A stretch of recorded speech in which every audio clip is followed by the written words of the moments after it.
各位觀眾，我係 Ken，我哋各位觀眾，我係 Ken，我哋又要錄多次，係啊，第4集錄多次。檔案冇咗，其實係啊，今集最主要係刮礦啊，唔係一開頭係講刮礦嘅，不過就後尾其實好似時間過長，冇得上傳重新拍過。不過其實唔係，我諗住剪片，結果一剪冇事情發生。佢話唔可以剪片，冇辦法，揾到所有辦法都冇，所以我就刪咗佢，重新嚟過。好恐怖啊！其實最主要刮木頭嘅啫，望下我做咗2把鐵斧嘅，同埋我係迷路咗嘅，係啦。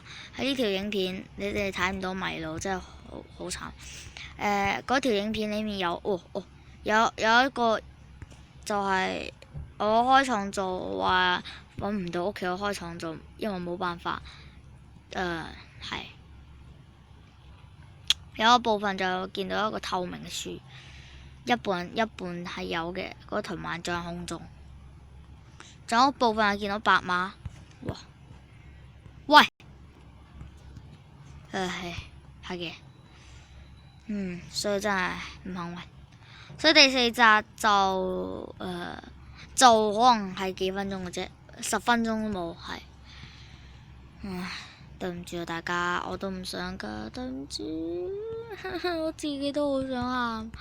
觀眾唔好鬧我啦，我真係剪唔到啊！我自己話唔可以，拍得咁好睇，係咪呢？好啦，所以我仲揾到14棵嘅呢個樹，長大咗啊！長大咗啊！過咗幾分鐘就長大咗呢棵樹，仲有3棵白樺樹定係2棵，其中一棵長大咗 ，yes。好啦，所以如果你中意呢個呢個失敗第4集，你可以撳個，如果你中意嘅話你可以撳個 like 或者訂閱我。唉，救命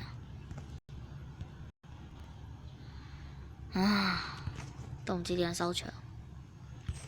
要唔要講多次？好啦，講多次啦。唉，